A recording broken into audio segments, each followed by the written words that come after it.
आज मैं थोड़ा थकी हुई हूँ। जैसे ही मैंने ये कहा, मेरे पति का चेहरा बदल गया। थकी हुई हो, मुझसे थकी हुई हो। मैं 64 साल की थी जब मेरी 73 साल के मालिक राजेश खन्ना से दूसरी शादी हुई। शुरू में सब बहुत अच्छा था। वह कहते, सावित्री तुम आज भी कितनी खूबसूरत हो। ऐसी बातें सुनकर मुझे लगता कि इस उम्र में भी मुझे इतना प्यार मिल रहा है। लेकिन धीरे धीरे ये बोझ बनने लगा। सुबह दोपहर शाम एक पल के लिए यहाँ आओ। खाना खाते या खाना बनाते हुए भी उनकी मांगें लगातार बढ़ती गईं। दिन में 3 बार। मुझे लगा, क्या हमारी उम्र में यह सामान्य है?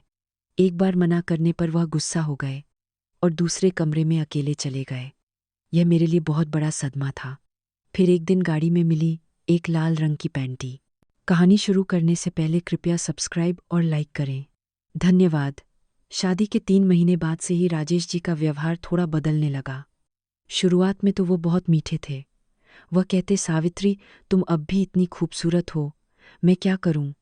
और ऐसा कहते हुए मेरा हाथ पकड़ लेते, मेरे कंधे पर हाथ रखते। उनका यह अंदाज मुझे बहुत प्यारा लगता था। लेकिन धीरे धीरे इसकी आवृत्ति बढ़ने लगी। शुरू में मुझे अच्छा लगता था। मुझे लगता था कि इस उम्र में भी मुझे ऐसा ध्यान मिल रहा है। लेकिन कुछ दिनों बाद ही मुझे कुछ अजीब लगने लगा। सुबह दोपहर शाम वह मुझसे बार बार वैसे ही संपर्क करने लगते। राजेश जी थोड़ी देर आराम कर लेते हैं। सावित्री क्या उम्र के साथ चीज़ें और कीमती नहीं हो जाती? ऐसा कहते हुए उनकी आंखों में थोड़ा बदलाव महसूस होने लगा। मुझे लगा कि यह प्यार है, लेकिन मुझे कुछ और ही महसूस होने लगा था। फिर भी तब तक तो मैं सोचती रही कि यह शादी की शुरुआती दौर है, ऐसा हो सकता है। मुझे अब भी लगता था कि यह प्यार है। शादी के लगभग 6 महीने बाद से राजेश जी अक्सर कहने लगे, सावित्री मैं तुम्हें आज कंपनी के बोर्ड मेंबर्स से मिलवाना चाहता हूँ, चलो साथ चलते हैं। शुरू में मुझे बहुत खुशी हुई। मुझे लग रहा था जैसे मुझे मालिक की पत्नी के रूप में स्वीकार किया जा रहा है। सच में क्या मैं चल सकती हूँ? ज़रूर तुम मेरी गौरवशाली पत्नी हो। इस तरह मैं मर्सिडीज़ की पिछली सीट पर बैठी और हम कंपनी की ओर चल पड़े। शर्मा जी ड्राइवर गाड़ी चला रहे थे और हम पिछली सीट पर अगल बगल बैठे थे। सावित्री तुम अब भी इतनी खूबसूरत हो, मैं सच में बहुत भाग्यशाली हूँ। ऐसा कहते हुए उन्होंने मेरे पैर को धीरे से छुआ। शुरू में मुझे लगा कि यह सिर्फ प्यार जताने का तरीका है, लेकिन फिर उन्होंने मेरे कंधों पर हाथ रखकर मेरे कान में फुसफुसाया, सावित्री तुम अब भी इतनी सुंदर हो, तुम्हें सिर्फ मैं ही जानूं, ये ठीक नहीं लगता। मुझे कुछ अजीब सा महसूस हुआ, लेकिन मैंने सोचा कि ये उनके प्यार जताने का ही तरीका होगा। लेकिन अचानक राजेश जी ने शर्मा जी को कुछ इशारा किया। बिना कुछ बोले सिर्फ हाथ के इशारे से शर्मा जी ने सिर हिलाया और रास्ता बदल दिया। हम कहाँ जा रहे हैं? थोड़ा काम है। जहां हम पहुंचे वह एक अधूरी पड़ी इमारत की कंस्ट्रक्शन साइट थी। काम रुक गया था, इसलिए वहां कोई नहीं था। शर्मा जी गाड़ी से उतरे और दूर चले गए। राजेश जी, यह कौन सी जगह है? सावित्री, बस थोड़ी देर के लिए। हम उसी पल माहौल पूरी तरह बदल गया। राजेश जी की आंखों का रंग बदल गया। यहाँ शर्मा जी देख रहे होंगे। कोई बात नहीं, वह बहुत दूर हैं। गाड़ी के अंदर शुरू में मैं घबरा गई थी, लेकिन मैंने सोचा कि हम पति पत्नी हैं तो ऐसा हो सकता है। लेकिन उसके बाद यह बात बार बार दोहराई जाने लगी। कंपनी जाते समय, मीटिंग से पहले, जब भी थोड़ा समय होता था, यही पैटर्न होता था। गाड़ी में जाना, उस कंस्ट्रक्शन साइट पर रुकना और शर्मा जी का दूर चले जाना। मुझे धीरे धीरे यह सब अजीब लगने लगा। क्या यह सच में प्यार की वजह से है या कोई और वजह है? लेकिन तब तक मैं शक से ज़्यादा प्यार पर विश्वास करना चाहती थी। सिर्फ गाड़ी में ही नहीं, घर पर भी ऐसा ही होता था। सुबह उठकर मैं नाश्ता बना रही होती और राजेश जी आ जाते। सावित्री सुबह सुबह इतनी खूबसूरत लगोगी तो मैं क्या करूं? ऐसा कहते हुए पीछे से गले लगाना तो ठीक था, लेकिन राजेश जी मुझे नाश्ता बनाना है, बस थोड़ी देर के लिए। सच में बस थोड़ी देर के लिए। हर सुबह ऐसा ही होता था और शाम को तो और भी ज़्यादा। मैं खाना मेज पर रखकर एप्रन उतारने वाली होती और वो अचानक खड़े हो जाते। सावित्री, अप्रैल में तुम बहुत प्यारी लगती हो। राजेश जी, खाना ठंडा हो जाएगा, खाना बाद में भी खाया जा सकता है। ऐसा कहते हुए वह मेरी कलाई खींच लेते। अभी खाना खाते हुए, हाँ अभी। शुरू में मुझे यह रोमांटिक लगता था, यह सब तो धारावाहिकों में ही होता था। लेकिन जब यह हर रोज़, सच में हर रोज़ होने लगा, तो मैं थकने लगी। खाना बनाते समय भी ऐसा ही होता था। मैं दाल मखनी बना रही होती और वह पीछे से आकर मुझे गले लगा लेते। सावित्री, खाना बनाते हुए तुम सबसे खूबसूरत लगती हो। राजेश जी, गैस का चूल्हा जल रहा है, ये ठीक नहीं है। कोई बात नहीं, बस थोड़ी देर के लिए। इस तरह गैस का चूल्हा जलता छोड़कर, यह सच में खतरनाक था। सुबह गाड़ी में एक बार, शाम को खाने की मेज पर एक बार, और फिर रात को सोने के समय एक बार। वह दिन में 3 बार मांगे रखते। शुरू में मुझे लगा कि इस उम्र में भी वह कितने स्वस्थ और ऊर्जावान हैं। हमने देर से शादी की है, शायद इसलिए वह और ज़्यादा उत्सुक हैं। मैं यह समझने की कोशिश करती रही, लेकिन धीरे धीरे मैं थकने लगी। सुबह उठने से लेकर पूरे दिन मुझे नहीं पता होता था कि वह कब ऐसी मांगे रखेंगे। इसीलिए मैं तनाव में रहने लगी। कहीं वह फिर से तो नहीं आएंगे। मुझे लगा कि यह प्यार है, लेकिन यह धीरे धीरे बोझ बनने लगा। वह दिन मैं सच में बहुत थकी हुई थी। सुबह से मैं सब्जी मंडी होकर आई थी, फिर दोपहर का खाना बनाया और शाम को कपड़े धोए और घर साफ किया। पूरे दिन एक पल का भी आराम नहीं मिला था। मैं रात का खाना बना रही थी कि राजेश जी अंदर आए। सावित्री, आज तुमने बहुत मेहनत की। कोई बात नहीं, बस अब रात का खाना बनाना है। लेकिन अचानक उन्होंने पीछे से मुझे गले लगाकर फुसफुसाया, सावित्री। मुझे लगा, फिर से वही। मैं सच में बहुत थकी हुई थी। राजेश जी, आज मैं थोड़ी थकी हुई हूँ, खाना खाने के बाद। इस पर राजेश जी का चेहरा तुरंत बदल गया। थकी हुई हो? मुझसे थकी हुई हो? नहीं, ऐसी बात नहीं है। सावित्री, हमारी शादी को कितना समय हुआ है कि तुम अभी से थक गई? उनकी आवाज़ का लहजा पूरी तरह बदल गया था। मैंने पहले कभी उनकी ऐसी ठंडी आवाज़ नहीं सुनी थी। नहीं, ऐसी बात नहीं है। मैं सच में शारीरिक रूप से थकी हुई हूँ। थकी हुई हो तो मैं क्या हूँ? मैंने भी पूरे दिन कंपनी में काम किया है। ऐसा कहते हुए वह गुस्सा हुए और दूसरे कमरे में चले गए। दरवाज़ा धड़ाम से बंद होने की आवाज़ आई। मैं बस गुमसुम खड़ी रह गई। मैंने राजेश जी को पहले कभी इस रूप में नहीं देखा था। मैंने क्या गलत किया, यह सोचते हुए मैंने रात का खाना लगाया, लेकिन राजेश जी बाहर नहीं आए। राजेश जी, रात का खाना खा लीजिए। कोई जवाब नहीं आया। 1 घंटा बीत गया, वह नहीं निकले तो मुझे चिंता हुई और मैं उनके कमरे में गई। लेकिन हे भगवान, राजेश जी अकेले ही वह सब कर रहे थे। मैंने दरवाज़ा खोला और अंदर गई, लेकिन वह ज़रा भी हैरान नहीं हुए, बल्कि उन्होंने मुझे देखा और पूरी हिम्मत से कहा, सावित्री, अंदर आओ। राजेश जी। उस पल मुझे सच में सदमा लगा। अपनी पत्नी को दरवाज़ा खोलकर अंदर आते देख भी उन्हें ज़रा भी शर्म नहीं आई, बल्कि उनका ऐसा व्यवहार करना कि यह सब सामान्य है मुझे और ज़्यादा डरा दिया। माफ़ करना, तुम्हें माफ़ी मांगने की ज़रूरत नहीं है, यह सामान्य है। सामान्य है। मैं उस जगह से बाहर आ गई। मैं और बर्दाश्त नहीं कर सकती थी। उस रात मैं एक पल भी नहीं सो पाई। क्या यह सामान्य है? क्या यह प्यार है? मेरे दिमाग में बस यही विचार घूम रहे थे।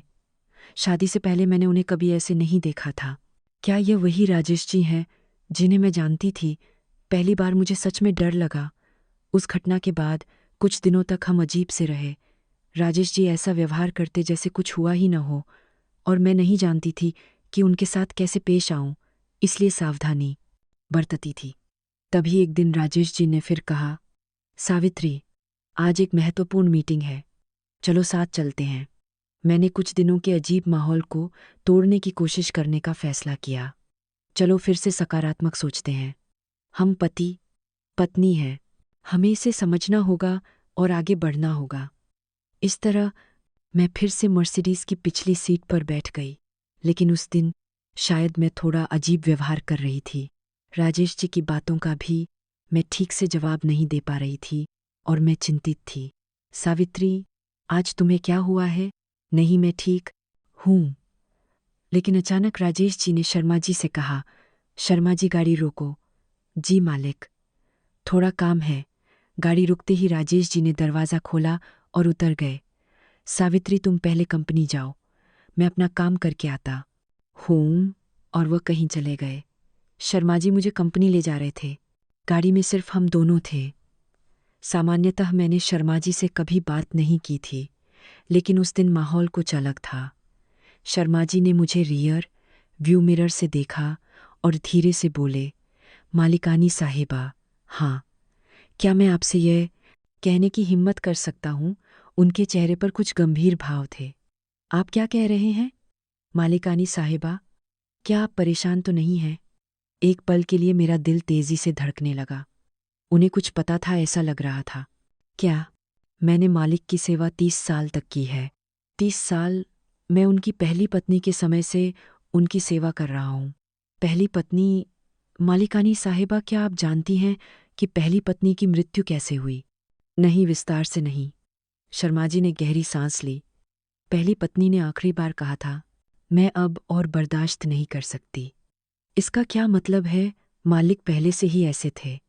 जवान लड़कियों से लेकर शादीशुदा महिलाओं तक इस गाड़ी में सच में बहुत कुछ हुआ है। मुझे सदमा लगा। गाड़ी की सफाई करते हुए मुझे कई बार औरतों के अंडरवियर मिले और मैंने उन्हें फेंका। इस गाड़ी में मेरा दिमाग सुन्न हो गया। पहली पत्नी को भी शुरू में नहीं पता था, लेकिन बाद में उन्हें पता चला कि मालिक का अफेयर चल रहा था, और उस सदमे से वह गहरे डिप्रेशन में चली गई। और शर्मा जी रुक गए। और क्या? उन्होंने आत्महत्या कर ली। मुझे लगा जैसे दुनिया ही ढह गई हो। मालिकानी साहिबा, सावधान रहिएगा। मालिक कभी नहीं बदलते। उसी पल हम कंपनी पहुंचे। मालिकानी साहिबा, हम पहुंच गए। गाड़ी से उतरते हुए शर्मा जी ने धीरे से कहा, मालिकानी साहिबा, जब आपको समय मिले तो मुझे कुछ और बताना है। ठीक है, लेकिन उस समय मीटिंग का समय हो रहा था, इसीलिए मैं बात जारी नहीं रख सकी। कुछ दिनों बाद जब मैं फिर से गाड़ी में बैठी तो शर्मा जी ने अपनी बात शुरू की। शर्मा जी की बातें सुनने के बाद मैं कई दिनों तक ठीक से सो नहीं पाई। क्या यह सच में ऐसा है या ये एक गलतफहमी है? लेकिन जब शक का बीज बो दिया गया तो राजेश जी का हर व्यवहार मुझे अलग दिखने लगा। तभी एक दिन राजेश जी ने फिर कहा, सावित्री, आज एक नए व्यापार संबंधी मीटिंग है, चलो साथ चलते हैं। इस बार मैं थोड़े अलग मन से गाड़ी में बैठी। शर्मा जी की बातें लगातार मेरे दिमाग में घूम रही थीं। सावित्री, आज तुम बहुत खूबसूरत लग रही हो। धन्यवाद। हमेशा की तरह पिछली सीट पर बैठकर जा रही थी कि अचानक मेरे पैरों के नीचे कुछ अजीब सा लगा। मेरे पैर की उंगलियों में कुछ फंसा हुआ महसूस हुआ। मैंने धीरे से नीचे देखा और हे भगवान, एक लाल रंग की पैंटी दिखाई दी। मेरे पैरों के नीचे गाड़ी के फर्श पर एक लाल रंग का अंडरवियर पड़ा था। एक पल के लिए मुझे लगा जैसे मेरा दिल धड़कना बंद हो गया हो। ये क्या है? क्या ये मेरा है? नहीं, मैं लाल रंग के अंडरवियर नहीं पहनती। मेरा दिमाग सुन्न हो गया। राजेश जी मेरे बगल में बेफिक्र बैठे थे। मुझे इसका क्या करना चाहिए? मुझे लगा कि यह पता नहीं चलना चाहिए। नहीं, मैं नहीं चाहती थी कि यह पता चले। मैंने चुपके से अपने पैर से उस लाल पैंटी को शर्मा जी की सीट के नीचे धकेल दिया। हाथों से करती तो राजेश जी देख सकते थे, इसलिए मैंने पैर की उंगलियों से बहुत सावधानी से किया। लेकिन उसी पल मेरे पूरे शरीर में सिहरन दौड़ गई। शर्मा जी की बातें याद आईं। गाड़ी की सफाई करते हुए मुझे कई बार औरतों के अंडरवियर मिले और मैंने उन्हें फेंका। तो यह वही बात है। इस गाड़ी में राजेश जी किसी और औरत के साथ। मुझे उल्टी आने लगी। मेरा दिल तेजी से धड़क रहा था और मुझे ठीक से सांस नहीं आ रही थी। सावित्री, तुम ठीक हो? तुम्हारा चेहरा इतना सफ़ेद क्यों पड़ गया है? नहीं, बस थोड़ी उल्टी जैसी लग रही है। ठीक है, क्या मैं खिड़की खोल दूं? नहीं, ठीक है। लेकिन मैं बिल्कुल ठीक नहीं थी। वह लाल पैंटी लगातार मेरी आंखों के सामने घूम रही थी। यह कब हुआ होगा? कुछ दिन पहले? एक हफ्ते पहले? क्या मुझसे शादी के बाद भी ऐसा होता रहा है? मीटिंग की जगह पहुंचने पर भी मैं विचलित थी। राजेश जी बेफिक्र होकर व्यापार की बातें कर रहे थे, लेकिन मुझे बस उस लाल पैंटी का ही ख्याल आ रहा था। घर लौटने पर भी यही हाल था। रात का खाना बनाते हुए भी, खाना खाते हुए भी वह दृश्य लगातार मेरी आंखों के सामने घूम रहा था। जब मैं घर पर खाना बना रही होती थी, तब मेरी जानकारी के बिना सोचकर ही मुझे उल्टी जैसा लगने लगा। उस रात जब राजेश जी हमेशा की तरह मेरे पास आए, तो मेरा पूरा शरीर अकड़ गया। सावित्री, आज मैं थोड़ी बीमार हूँ। पहली बार मैं उनसे दूर भागना चाहती थी। नहीं, मुझे उनसे दूर भागना ही पड़ा। मैं और बर्दाश्त नहीं कर सकती थी। उस रात से मुझे बुखार आने लगा। बुखार है या सर्दी, जुकाम या मेरा दिल दर्द कर रहा है, मैं समझ नहीं पा रही थी। सावित्री, तुम ठीक हो क्या? अस्पताल चलें? राजेश जी की चिंतित आवाज़ सुनाई दी, लेकिन मैं जवाब नहीं देना चाहती थी। मैं अकेली रहना चाहती हूँ। क्या कहा, बीमार होने पर अकेले रहोगी? हाँ, मैं थोड़ा आराम करना चाहती हूँ। राजेश जी का चेहरा ऐसा था जैसे वह समझ नहीं पा रहे हों, फिर भी वह बाहर चले गए। 2 दिनों तक मैं बिस्तर से नहीं उठी। मैंने खाना भी नहीं खाया, मुझे खाने की इच्छा नहीं थी। राजेश जी कुछ बार अंदर आकर चिंता जाहिर करते रहे, लेकिन मैं लगातार पीठ फेर कर लेटी रही। मुझे क्या करना चाहिए? क्या मैं ऐसे ही जीती रहूंगी या मुझे अनजान बनकर जीना चाहिए? मेरा दिमाग उलझ गया था। रात में नींद भी नहीं आती थी। आंखें बंद करती तो वह लाल पैंटी दिखती। शर्मा जी की बातें सुनाई देती। पहली पत्नी ने आखिरी बार कहा था, मैं अब और बर्दाश्त नहीं कर सकती। वह बातें लगातार मेरे कानों में गूंज रही थीं। क्या मैं भी उनकी पहली पत्नी की राह पर चल रही हूँ? मुझे डर लग रहा था। दूसरे दिन शाम को राजेश जी फिर अंदर आए। सावित्री, अब उठो, 2 दिन हो गए हैं। इतनी क्या परेशानी है बताओ? मैंने धीरे से शरीर घुमाया और राजेश जी को देखा। उस पल मुझे यकीन हो गया कि मैं इस आदमी के साथ अब और नहीं रह सकती। 20 साल पहले भी मैंने प्यार के लिए अपना काम छोड़ दिया था, लेकिन इस बार मुझे लगा कि प्यार की वजह से मैं अपने अस्तित्व को ही खो दूंगी। राजेश जी, हाँ बताओ। मैं तलाकर चाहती हूँ। राजेश जी का चेहरा एक पल के लिए जम गया। क्या कहा? तलाकर? मुझे नहीं लगता कि हम अब और साथ रह सकते हैं। सावित्री, अचानक यह सब क्यों कह रही हो? अचानक नहीं है, मैंने बहुत सोचा है। राजेश जी बिस्तर पर बैठ गए। क्या समस्या है? मैंने क्या गलत किया? क्या गलत किया? लेकिन मैं उन्हें सब कुछ बता नहीं सकती थी। यह बहुत अपमानजनक था। बस लगता है कि हम एक दूसरे के लिए सही नहीं हैं। हम सही नहीं हैं। हाँ। वह काफ़ी देर तक चुपचाप बैठे रहे। फिर राजेश जी बोले, ठीक है। मुझे बहुत हैरानी हुई। मुझे लगा था कि वह गुस्सा होंगे। ठीक है, ऐसा ही करते हैं, तलाक ले लेते हैं। सच में? हाँ। ज़बरदस्ती रोकने का कोई मतलब नहीं है ना? उनके इतने शांत तरीके से कहने पर मुझे और ज़्यादा यकीन हो गया। मैं तो बस एक ऐसी ही इंसान थी। शादी के 2 साल बाद यह निष्कर्ष निकला था। यह निष्कर्ष था कि मैं अब और किसी की परछाई में नहीं जीना चाहती थी। तलाक की प्रक्रिया मेरी उम्मीद से ज़्यादा आसान थी। राजेश जी ने सच में बहुत आसानी से इसे निपटा दिया।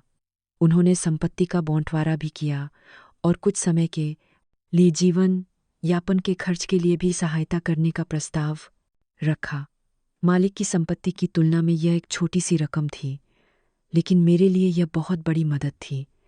मिली हुई रकम का कुछ हिस्सा मैंने अपने बेटे के लिए बचाकर रखा, ताकि बाद में जब मेरा बेटा शादी करे या अपना व्यापार शुरू करे तो यह उसके काम आए। और बाकी बची रकम से मैंने एक छोटा सा कमरा किराए पर लिया। यह बड़ा नहीं था, लेकिन मुझे अपना एक कमरा पाकर बहुत खुशी हुई। सावित्री, आगे का जीवन अच्छे से जीना। राजेश जी भी स्वस्थ रहें। इस तरह 2 साल की शादीशुदा जिंदगी खत्म हुई। मैं 66 साल की उम्र में फिर से अकेली हो गई। शुरू में मुझे पता नहीं था कि क्या करना है। अब मुझे क्या करना चाहिए? इस उम्र में मैं कहाँ से फिर से शुरू करूं? कुछ दिनों तक मैं गुमसुम रही। फिर अचानक मुझे याद आया। मुझे बीमा कंपनी में मेरे साथ काम करने वाली मेरी पुरानी सहकर्मी प्रिया याद आई। मैंने हिम्मत करके उसे फ़ोन किया। प्रिया, मैं हूँ सावित्री। अरे सावित्री, बहुत दिनों बाद। तुम ठीक हो ना? हाँ, लेकिन प्रिया, क्या कहीं कोई काम है? काम क्यों? क्या हुआ? मैंने तलाक ले लिया। क्या सच में? इस तरह प्रिया की सिफारिश पर मैंने एक छोटी बीमा एजेंसी में काम करना शुरू कर दिया। मैं अकेले कमरे में रहती थी और हर शाम पढ़ाई करती थी। बीमा के उत्पाद भी बहुत बदल गए थे और नए नियम भी बहुत थे, इसलिए मुझे सच में बहुत मेहनत करनी पड़ी। लेकिन मुझे इसकी परवाह नहीं थी। 20 साल का अंतराल था, लेकिन मेरा शरीर याद रख रहा था। अरे सावित्री जी, आप तो सच में बहुत कुशल हैं। मेरे युवा सहकर्मी हैरान थे। नहीं, बहुत दिनों बाद कर रही हूँ, अभी बहुत कमी है, मैंने विनम्रता से कहा, लेकिन अंदर ही अंदर मुझे गर्व महसूस हो रहा था।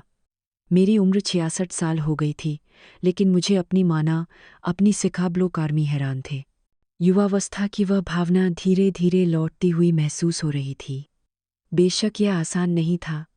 बीमा उत्पाद भी बहुत बदल गए थे और ग्राहकों की प्रवृत्तियां भी बदल गई थीं, इसलिए मैं काम के बाद पढ़ाई करती थी।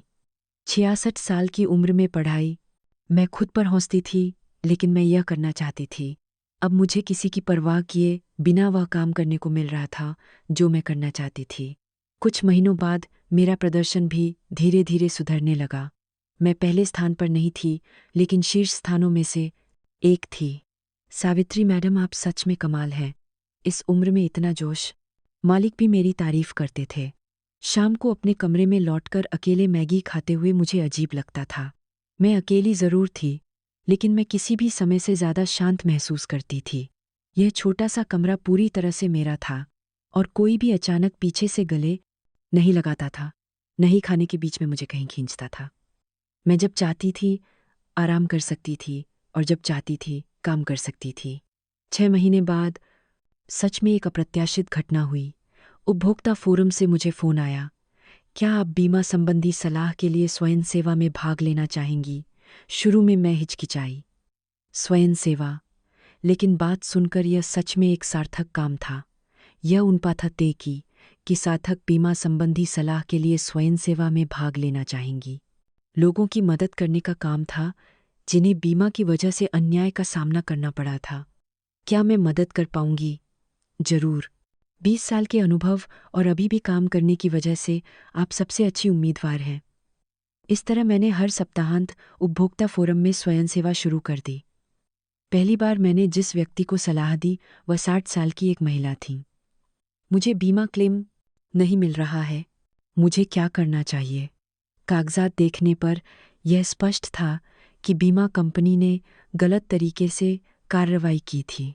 यह आपको ज़रूर मिलना चाहिए, मैं आपकी मदद करूंगी। 1 महीने बाद उस महिला का फ़ोन आया कि उन्हें बीमा क्लेम मिल गया है। सावित्री मैडम की वजह से आपका बहुत बहुत धन्यवाद। उस पल मुझे महसूस हुआ, यही असली संतोष है, यही असली खुशी है।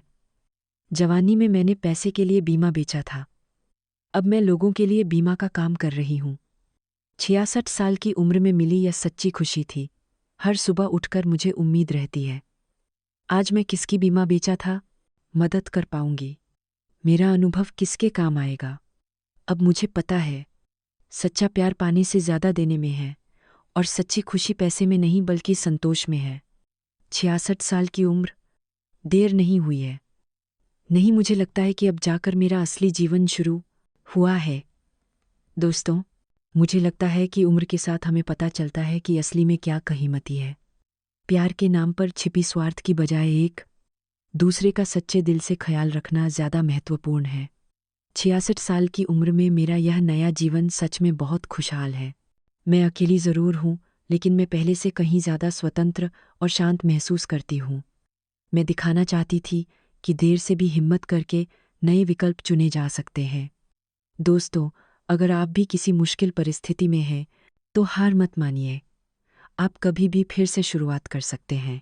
बुढ़ापे की ऐसी ही गहरी कहानियाँ देखने के लिए कृपया सब्सक्राइब करें, नोटिफिकेशन बेल आइकन दबाएं और लाइक करके हमारा समर्थन करें।